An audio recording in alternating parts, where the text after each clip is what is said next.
Good morning, everybody. Bit of an early start before the kids get to school, so let's get stuck straight in then, shall we? So we've had a rejection then from above that $100,000 zone. How predictable, to be fair. And actually, we haven't seen a move like this on Bitcoin. I can't remember seeing a move like this on Bitcoin in ages.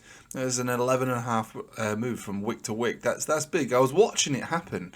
I was like, that reminds me of when Bitcoin used to trade from pretty low volume, back in the olden days. And I mean, literally olden days is in last cycle. You go, well, that was massive volume. It was massive volume, but when we're seeing volume on something like XRP trading at $6 billion in a day, it was it's pretty small volume. Let's face it, it was tiny, and so it was behaving like it did when I was a young man. Right, so let's have a little look at what this actually means right now. So on the 4 hourly, we're in between the 21 and the 20. So basically, it's basically a no-go at this moment in time. This is just Bitcoin, by the way. We're going to talk about alts as well. And again, we're doing a live stream tonight. So join the Patreon in the link in the description below.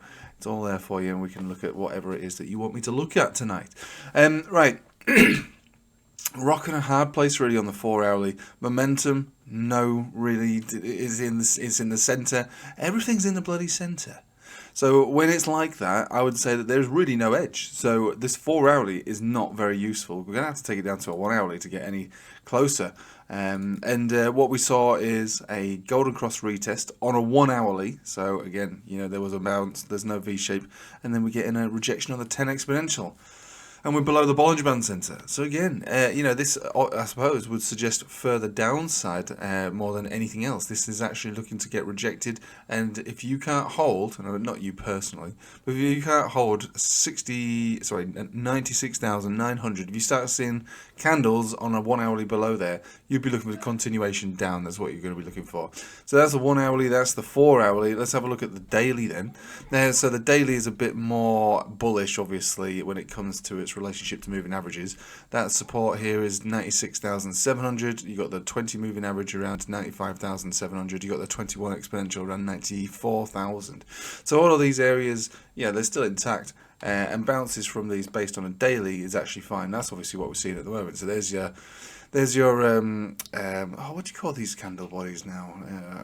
Spinning tops. They're indecisive. Look, you've got wicks either side with the candle body in between, and this candle today is green based on the 10 exponential. So perhaps maybe we do go up based on the daily. We've got criteria on the 1 hourly that says otherwise, but the broader, bigger picture is still one of a bullish situation.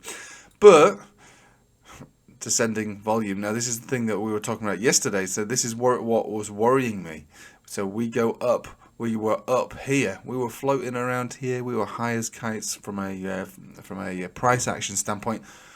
But the volume was dripping and dripping and dripping, and I said that's usually a cause of concern. I don't mind overheated reads. I don't like declining reads, because it's like, well, the price action's moved up. It's broken through sell walls. It refers more to the fact that there was more people willing to buy, at market value at one time than there was a consistent amount of money going in to bring the price back above the previous resistance.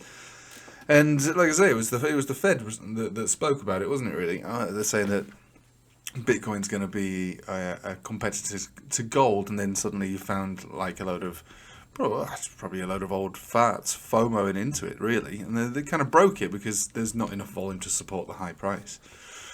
So we're still declining when we don't have any real reason to believe, based on momentum, that we can sustain even these prices. Might be a bit of a problem in the short term. And again, short term, because we have been looking for consolidation anyway. So that's your Bitcoin scenario. We've got supports and they are holding so far.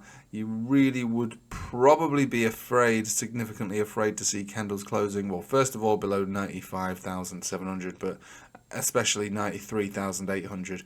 That would be looking for a bigger pullback. Probably these horizontals down to around 87, golden cross retest 85. And see where we go from there. I mean, your guess would be as good as mine at that point, because look at the state of the chart. She's a parabolic chart. She's got some bearish divergence on the weekly. There's plenty of areas to think about buying it back, all the way down to around about 70, I'd say. So 70 is probably the area of the low where I would say that a low would be formed. But just like any low, where are we going to find a low from? Bullish divergence, money flow index finds a low. Bullish divergence, money flow index finds a low. Bullish divergence, money flow index finds a low. You know, bullish divergence, money flow index finds a low. So they would be the next significant low. But that sort of thing would take ages. That might even take a full bear market. So, you know, at this point now, it's a matter of, do you believe that there is still life in this cycle? I do. I don't see a problem with it.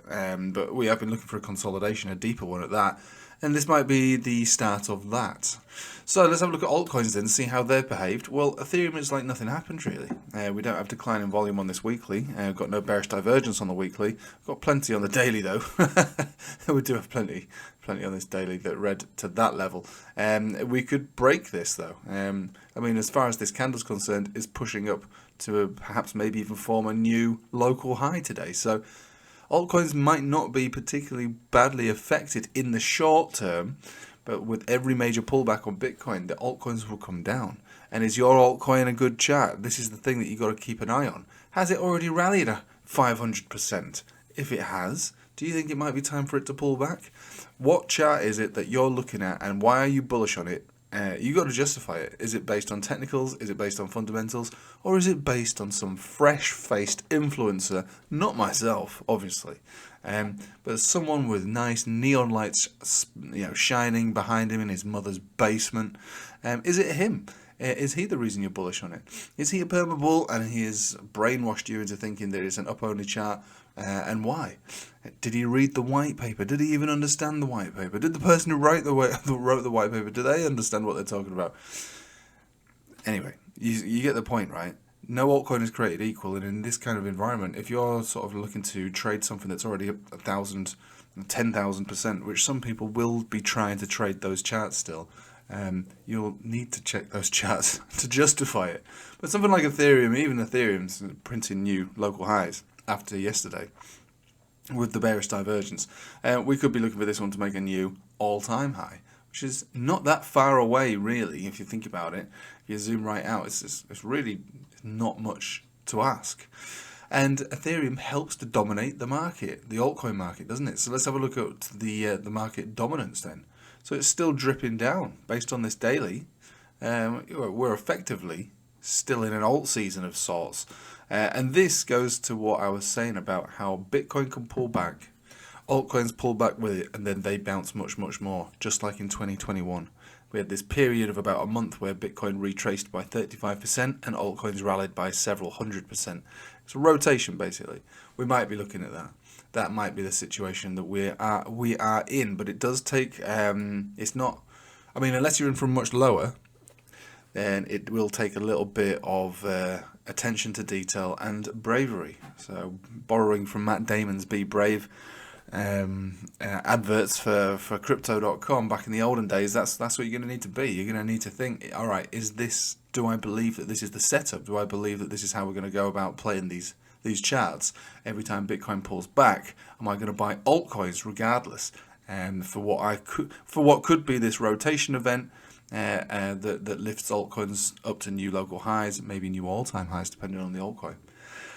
I think there's evidence to say that is a realistic possibility, just based on the dominance chart and the total 2 chart, which still continues to march up. And this is where we'll leave it, because really, like I said, many times, no altcoin is created equal. Everyone is going to be different. Some have rallied, some have peaked, some have not. And this is nothing more than just a guide. We don't really have anything to be concerned about on the total 2 right now. In fact, it's up 2.5% almost.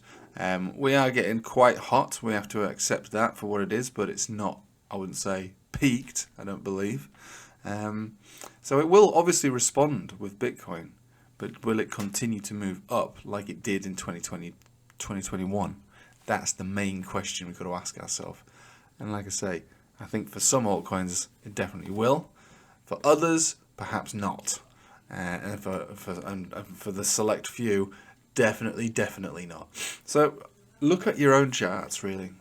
Work it out for yourself. Join the Patreon. We can brainstorm together. But it's at this exact moment where a real strategy will need to be employed. It's not just as simple as just buying and holding and sitting back and getting rich. There's going to be an element of strategy to it, and forward thinking and risk taking as well. Because if Bitcoin does come down to 70,000 and there is no rotation, you're going to get sent to wrecked city with a one-way ticket. You probably won't find your way out of it, perhaps maybe until early next year at best. And if this does mark the cycle top, which I don't think it will, but if it does, well then that's it, I'm afraid. There's no coming back. So you do have to be cautious, and you do have to think. You really do have to think. Don't listen to those perma bulls about blah, blah, blah, blah. No. There's always going to be someone out there that's going to reconfirm your bias. And if you're super bullish, somebody out there will help support you in that. Same as there'll be a perma bear. Me, I'm in between. I've got my overall cycle projection, which I still think is in place. So in that sense, yeah, I'm bullish. But look, giant consolidations, even these small consolidations in these bull markets. And just because that looks like a small move from the top to bottom, depending on the altcoin and how hard it's rallied, that could be a 50, 60, 70% pullback.